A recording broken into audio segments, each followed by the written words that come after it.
though Israel said they reopened the crossing, right? Correct. So what is happening at the crossing right now? It seems that you contradict what the Israelis say. But maybe there's a reason for listen, that. I will let you do the analysis. I think people, and I can't speak for the Israeli side, they're speaking about what they're doing. What I'm speaking about is what is going on the Gaza side, and our inability to get things in. I've checked again that with various people, and I was in meetings this morning, that no goods have come in for us to be able to use. Okay, Ibtisam. Thank you, Steph.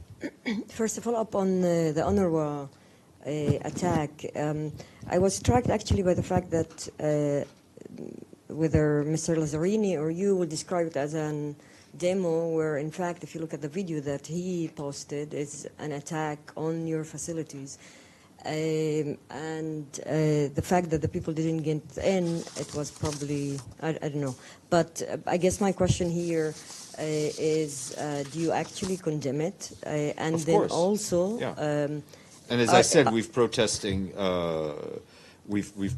directly to the host, to the Israelis, who have a responsibility as a host to ensure the protection of UN premises.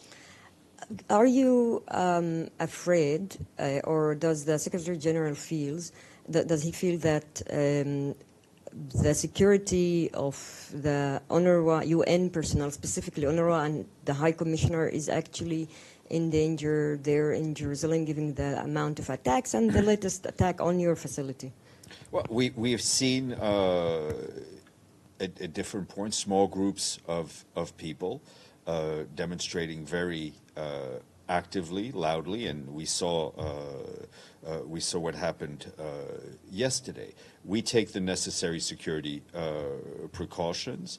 The Israelis, as the hosts of any UN premises, have a responsibility to ensure our safety, and all of this is extremely concerning indeed. Sorry, last question. Can you confirm? I mean, I was reading local reports from Gaza. Could you confirm that the Israeli authorities asked your international staff or part of your international staff to leave Rafah? No, I'm not aware that they were asked to. I mean, our international staff has remained in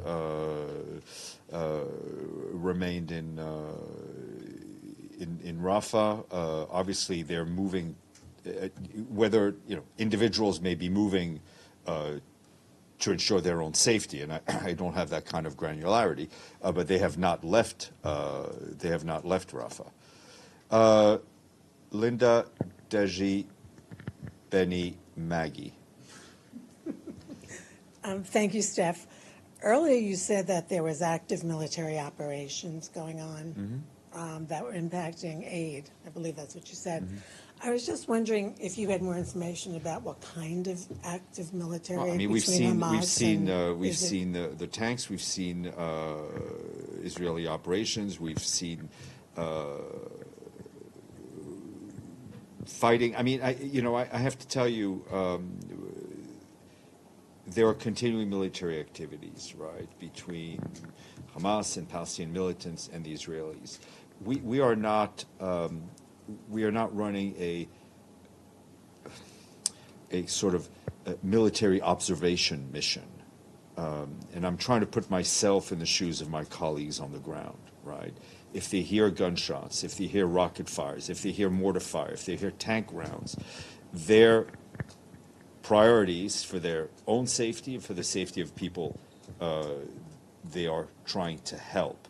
We're not in the business, we're not there to observe and report back on who's doing the fighting.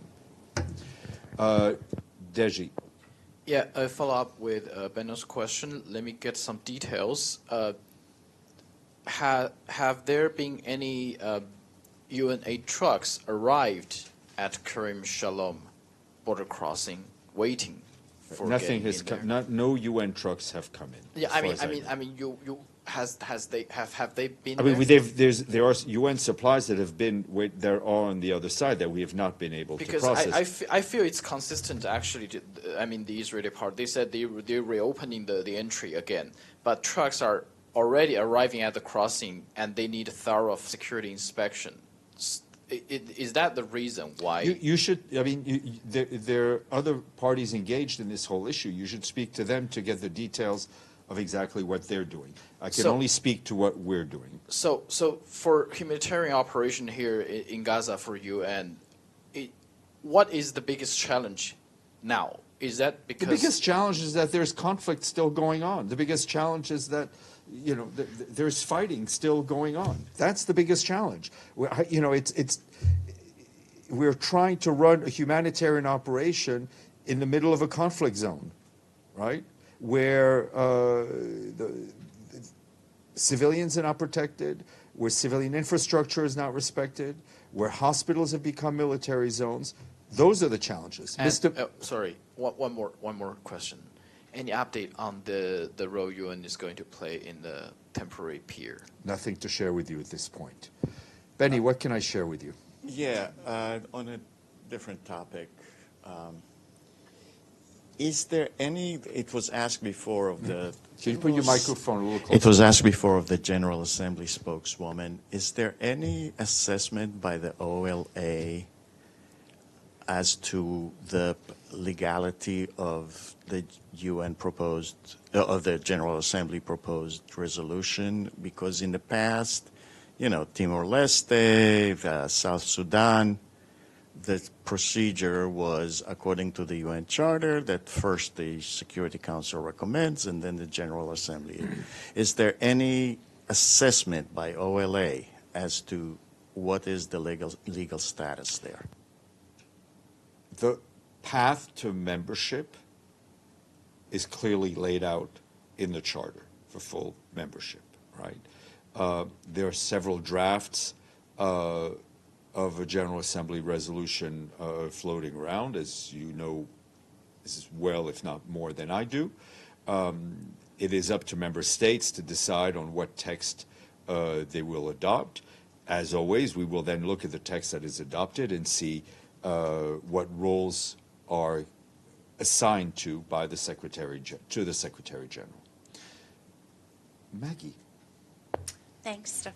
On the UNRWA headquarters in Jerusalem, I seem to recall a while back that Israel was trying to evict UNRWA from the headquarters. So was there any staff actually present in the building? I mean, it was nighttime. I think there was security staff and support staff, but it is a functioning office.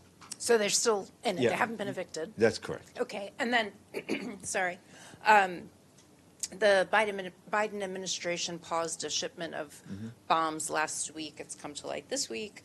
1,800 2,000-pound bombs and 1,700 500-pound bombs to Israel that they're pausing. Any reaction? I mean, as we've said, I think the global arms trade is sadly growing, and I think all those countries that export weapons have a responsibility to see how and when they are used. Benno, and then Stefano. I don't know if there's anybody on the screen. Wave. Thank you. So I have some questions about the Palestine resolution in the GA on Friday. You were asked Me too. Me too. Maybe you can answer mine, though.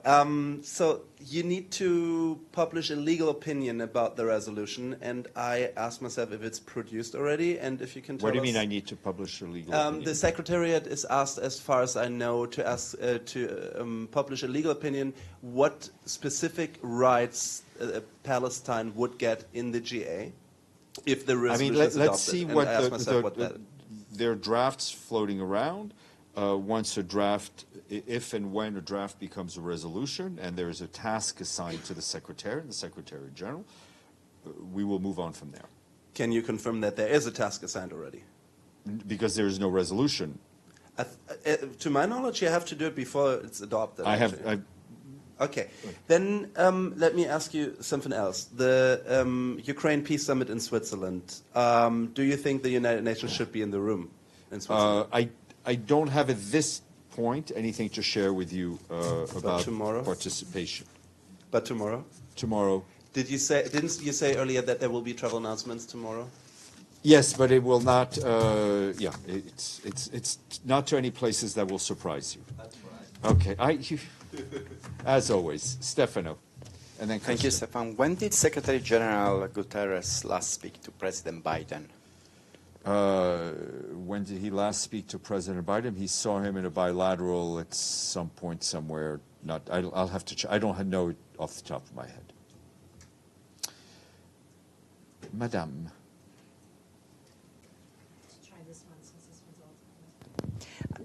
Just actually a question on DRC. We've been getting regular updates on peacekeeper withdrawals and so on. Is there any humanitarian operation left there Yes, on the part of the UN? And the could we get humanitarian updates? operation presence is separate from the peacekeeping mission. Okay, presence. because we haven't seen any humanitarian we'll updates try to there get in a you while. something. Okay, thank you. Yeah. And Stefano, that is not to say that various parts of the organization, including Secretary General, remain in touch with the U.S. government. All right, anyone else? Thank you. Fahan will be with you for the foreseeable future, or at least for the next. I will be traveling.